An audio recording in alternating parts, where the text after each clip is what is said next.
A few months ago, I was being interviewed by a national television, a syndicated television program. They had called in advance. They spent quite a few hours going through the museum, and they wanted personal explanation, and I was very glad to give that to them. And then after I had taken them through the museum, and they filmed this, and by the way, they have shown it 2 or 3 times nationally since then, 2 of the journalists with cameras rolling stood in front of me, and the young man said, "I have a question of you, Mr. Director." I said, "Fine." He said, "Why do you creationists believe in the flat earth?"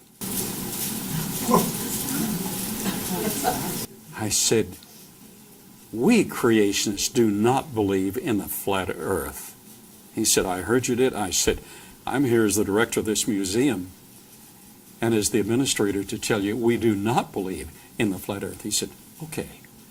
And I hope they had that on the program. Since then, I've gotten numerous calls.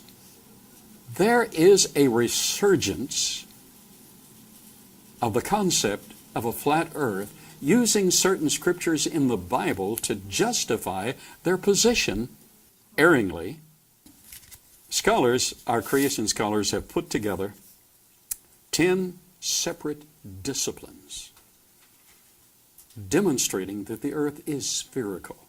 1 month from today, I will be delivering a special lecture. I hope you come. Next month's lecture is Beauty in Creation Music. So I've enlarged that. Beauty in Creation, the music of the spheres,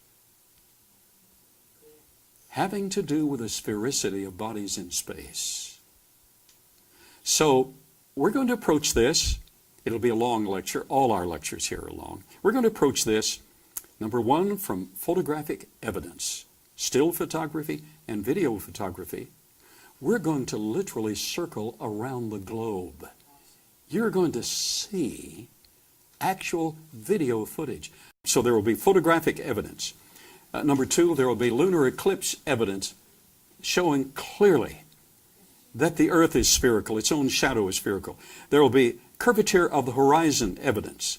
There will be the Magellan circumnavigation spherical earth evidence. It's going to be a long lecture. It might take 3 days to give it. It's going to be the rotation of the stars around a celestial axis.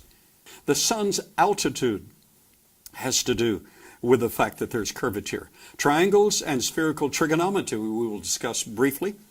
The Coriolis effect, the time zones, and all other planets and moons that we can observe in our solar system are spherical. Why would the earth be an exception?